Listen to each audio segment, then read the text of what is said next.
सभी को नमस्कार, आप सभी को प्रणाम और आप सभी के आशीर्वाद से हम श्रीमद् भगवत गीता का 14वां अध्याय गुणत्र विभाग योग का आज अभ्यास करेंगे। सर्वप्रथम हम परमात्मा को नमन करेंगे। ओम श्री परमात्मने नमः।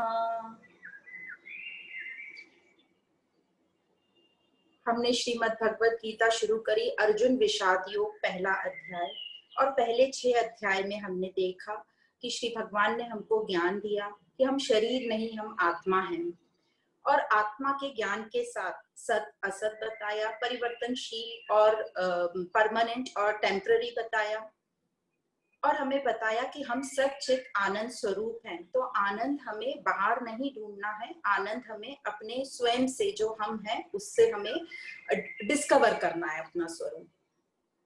तो इस प्रकार जो हमने पहले 6 अध्याय पढ़े, पर जब ये जो आत्मा है ये हमें दिखाई नहीं देती और शरीर दिखाई देता है, ये प्रकृति हमें दिखाई देती है। तो हम ये जो अपने शरीर हमें मिला है, मन बुद्धि मिला है, सूक्ष्म स्थूल शरीर जो बॉडी है हमारे 5 तत्वों की, फिर सूक्ष्म शरीर है मन बुद्धि, इन सब का हम साथ लेके जो भी हमारे कर्तव्य कर्म है वह करेंगे, और उन कर्मों को ऐसा करना है जैसे हम एक पूजा कर रहे हैं, यज्ञ कर रहे हैं। तो उससे हमारी आसक्ति कम होगी, अहंकार कम होगा, और फिर उससे जो भी हमें फल मिलेगा उसमें स्वीकार भाव मतलब प्रसाद रूप करके हमें ग्रहण करना है। और आगे हमें अपने मन को कैसे शांत करना है ये ध्यान योग के बारे में से बताया गया था। तो इस प्रकार हमने पहले 6 अध्याय पढ़े जहां सिर्फ मेरा मुझसे परिचय कराया गया कि मेरा असली में स्वरूप क्या है, और मैं जो मुझे मिला है ये शरीर कुछ टाइम पीरियड के लिए मेरे जन्म और मृत्यु के बीच, तो उस टाइम पीरियड में मैं अपने शरीर से कैसे कर्तव्य करूं, मैं अपने मन बुद्धि से कैसे व्यवहार करूं, ताकि मैं अपने स्वरूप जो हमारा आत्म स्वरूप है, जो आनंद स्वरूप है, उससे मैं कनेक्ट कर पाऊं और उसका मैं साक्षात्कार कर पाऊं। फिर 7वें अध्याय से 12वें अध्याय तक हमने पढ़ा कि ये परमात्मा कौन है जो मुझे प्रकाशित कर रहा है, ये परमात्मा कहाँ रहता है, ये कैसा है, किस तरीके से हम उस परमात्मा का साक्षात्कार कर सकते हैं। तो हमने बहुत सारे शब्द पढ़े जो परमात्मा को संकेत करते हैं, क्योंकि ये जो परमात्मा तत्व है ये हमें दिखाई नहीं देता। तो इस प्रकार हमने 7वें से 12वें अध्याय तक पढ़ा, और 12वें अध्याय में हमने भक्ति पढ़ी कि भक्ति मतलब क्या, भक्ति मतलब वो दिव्यता वाला प्रेम। तो वह प्रेम हमारे में होना जरूरी है, और वह प्रेम कैसे आएगा हमने बहुत सुंदर तरीके से समझा था कि हम जब क्षमा करते जाएंगे सबको और अपने आप को भी, तो ये प्रेम अपने आप हमारे में पनपता जाएगा। तो ये प्रेम के बारे में हमने पढ़ा, और उसी प्रकार हमने 12वां अध्याय समाप्त किया था भक्ति योग। अब भक्ति योग के बाद हमने पढ़ा 13वां अध्याय क्षेत्र क्षेत्रज्ञ योग, जहां हमको ये समझा, फिर से भगवान ने अलग अलग करके हमें ये राज विद्या ज्ञान बताया कि कैसे हम शरीर हैं, हम 2 चीजों से बने हैं, एक तो स्थूल शरीर से, और जिसमें मन बुद्धि आ गया, सूक्ष्म शरीर आ गया, कारण शरीर आ गया, और दूसरा चेतनता, आत्मिक पावर, जो ये पूरा हमारा शरीर को प्रकाश प्रदान करती है, चेतनता प्रदान करती है। उसी के चलते हम ये सब फील कर पाते हैं, और सब हमारे जो आव भाव दिखते हैं उसके कारण दिखते हैं। तो इस प्रकार हमने क्षेत्र क्षेत्रज्ञ पढ़ा, और क्षेत्रज्ञ का मतलब था जो इस शरीर को और ये जो पूरी प्रकृति है, जो भी मुझे इन आंखों से दिखता है उसको जो जान पाए वह क्षेत्रज्ञ है।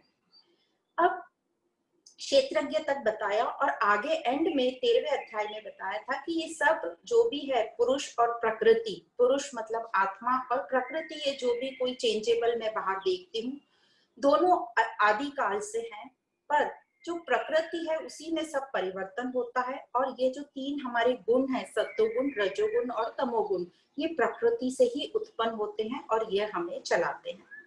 पर ये क्या चीज है, जब हम आध्यात्मिक यात्रा करते हैं तो अभी भी हमें कंफ्यूजन होता है कि हम शुरू कैसे करें, हम कहाँ से उठें और कैसे शुरू करें और किस डायरेक्शन में चलें। तो और या फिर जो लोग चल रहे हैं उनको ये समझना कि हम राइट डायरेक्शन में चल रहे हैं कि नहीं। तो उसलिए भगवान ने ये 14वां अध्याय गुणत्र विभाग योग शुरू किया। तो ये जो गुण है ये कंपस की तरह काम करते हैं, जो हमें बताएंगे कि हम सही डायरेक्शन में जा रहे हैं या नहीं जा रहे हैं, या अभी हमारा कौन से डायरेक्शन में, अभी हमारा जो जो कौन सा गुण ज्यादा है और मुझे कहाँ मूव करना है। तो इस प्रकार यह जो गुण है ये हमें क्लैरिटी देते हैं कि हमारी यात्रा किस तरफ चलनी चाहिए और सही चल रही है या नहीं। तो श्री भगवान उवाच, यह अध्याय शुरू होता है श्री भगवान उवाच से, जहाँ श्री भगवान बोलते हैं, अर्जुन मैं फिर से तुम्हें ये राज विद्या ज्ञान कहूंगा जिसे जानकर सभी महात्मा लोग, सभी महात्मा और ऋषि मुनियों ने सिद्धि प्राप्त करी है। सिद्धि प्राप्त करी मतलब स्वयं को जाना है और वो ब्रह्म में लीन हुए हैं। तो तू ये ज्ञान डिटेल में फिर से सुन। अब ये जो ज्ञान यहाँ बताया जा रहा है, फिर से श्री भगवान बता रहे हैं कि ये जो शरीर है और आत्मा है, जो प्रकृति है, पुरुष है, क्षेत्र है और क्षेत्रज्ञ है, इन सभी में जो है आत्मा सेम है। चाहे आप किसी भी प्राणी को देख लो, आप किसी भी महान व्यक्ति को देख लो, आप तुकाराम को देख लो, आप बुद्ध को देख लो, Gandhi ji, Vivekananda, Abdul Kalam, Steve jobs, Einstein, किसी को भी देख लो, उन सब में और हम में सिमिलैरिटी यही है कि हम सब का जो आत्मिक तत्व है वह सेम है। पर शरीर हम सबके अलग अलग हैं। तो वह क्या है जो हम सबके शरीर को अलग अलग बनाती है? यह कौन सा ऐसा जेनेटिक कोड है जो हम सबको एक दूसरे से बिल्कुल अलग करता है? हमारी भावनाएं, हमारी बुद्धि, हमारा मन एकदम अलग है। और यह जेनेटिक कोड हमारे पुरातन काल में ही ऋषि मुनियों ने डिस्कवर कर लिया था। जिस तरीके से हमने क्षेत्रज्ञ पढ़ा और हमारे ऋषियों ने क्षेत्रज्ञ क्या है उसको जान लिया कि वह आत्मिक पावर है जो कभी चेंज नहीं होता, जिसमें कभी कुछ अशुद्धता आती भी नहीं, उसे कोई टच नहीं कर सकता, वह निराकार है, निर्गुण है।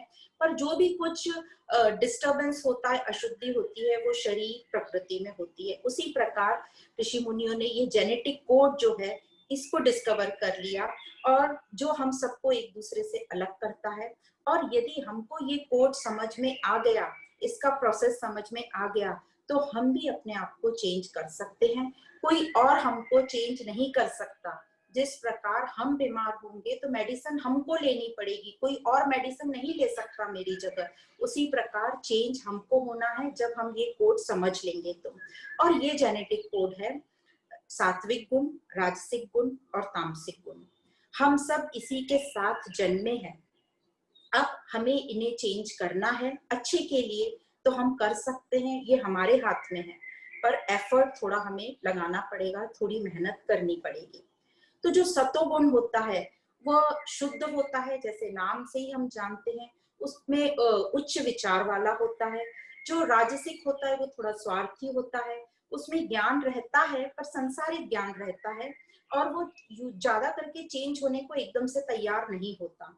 और जो तमोगुण वाला होता है वो अज्ञान में रहता है, और उसके पास तो ये बिल्कुल भी ज्ञान नहीं रहता, और न ही वो ज्ञान लेने की कुछ चेष्टा करता है। अब हमें ऐसा लगता है कि बस हम ऐसे ही जिंदगी चलती रहेगी और सब कुछ बदल जाएगा, सब कुछ ठीक हो जाएगा। तो ऐसा कभी नहीं होगा। हमको अपने आप को बदलना होगा, और हम चाहते भी हैं कि हम बदल जाएं, पर हम मेहनत नहीं करना चाहते।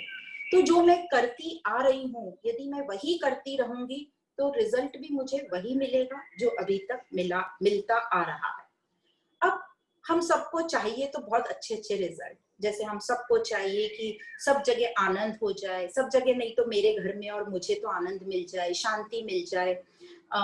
चाहे वो आध्यात्मिक से जुड़ा हो या नहीं जुड़ा हो, चाहे वो लौकिक में हो या आध्यात्मिक में, सबका एम यही है कि मुझे आनंद और शांति प्राप्त हो जाए, सब चीज बैलेंस में आ जाए।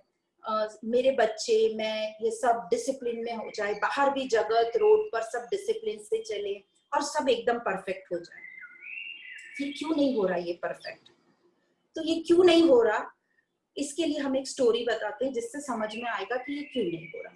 ये दृष्टांत इस प्रकार है कि एक लेडी, उसका कुछ गुम गया, तो वो अपने आंगन में कुछ ढूंढ रही है।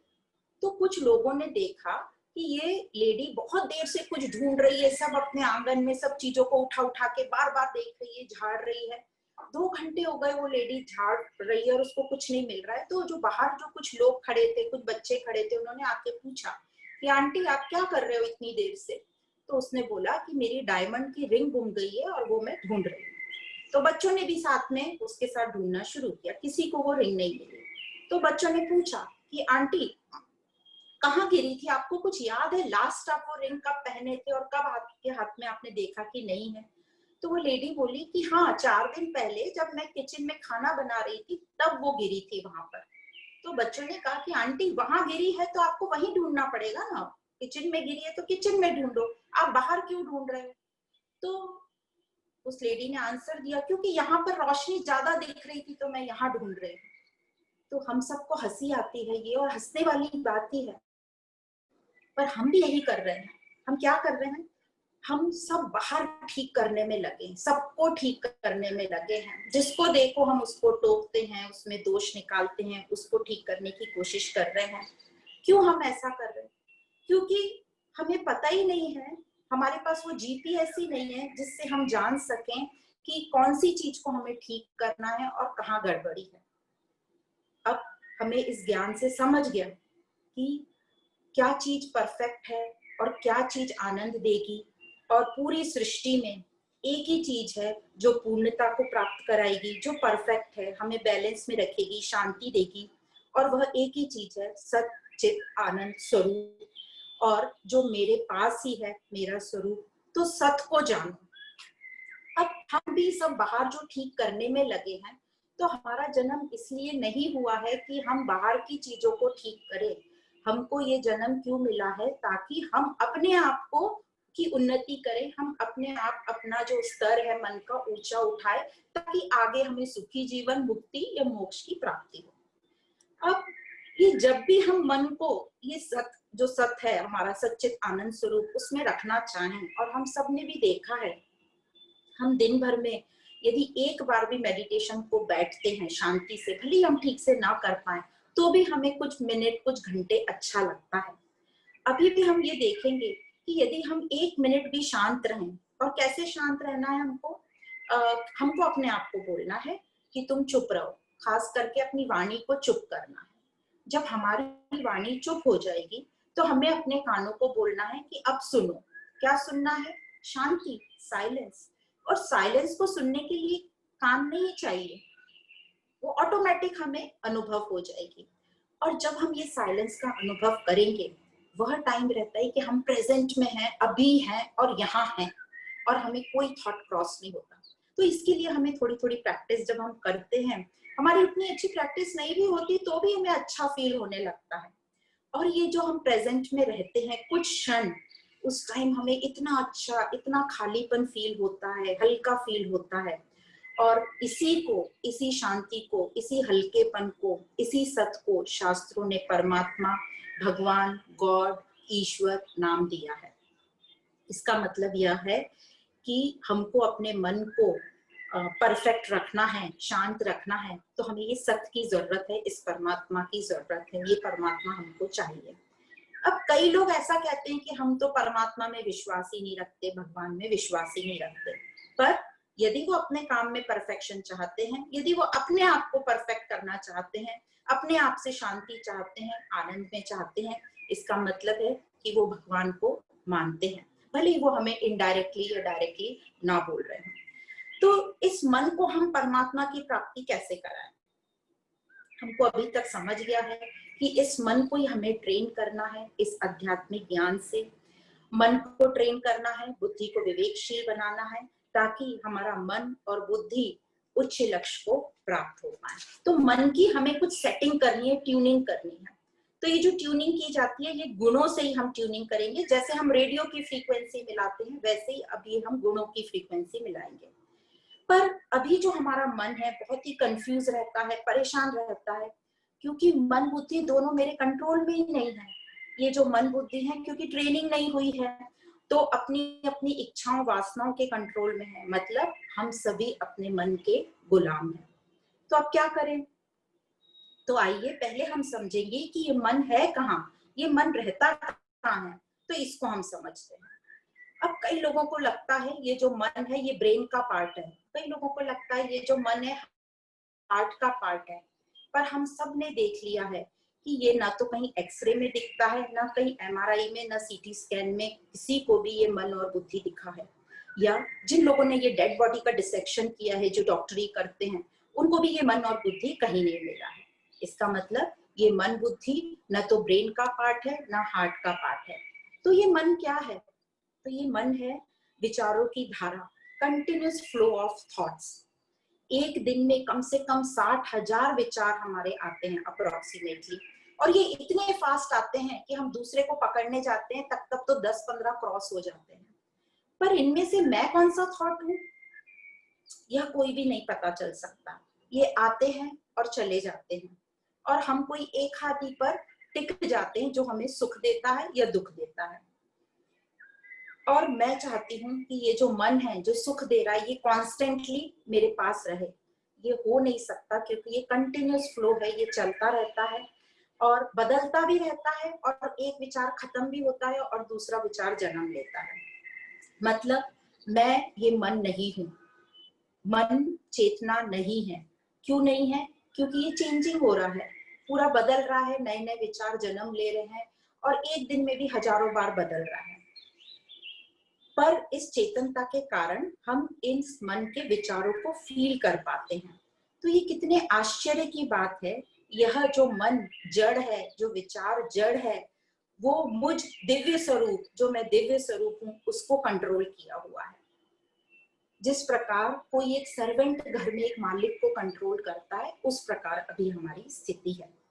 तो आदि शंकराचार्य जी बोलते हैं कि ना तो मैं मन हूँ, ना बुद्धि हूँ, ना मैं पाप हूँ, ना मैं पुण्य हूँ, ना ये मैं 5 तत्व हूँ, ना मैं मोक्ष हूँ, ना मैं मुक्ति हूँ, ना मैं राग हूँ, ना द्वेष हूँ। फिर मैं क्या हूँ?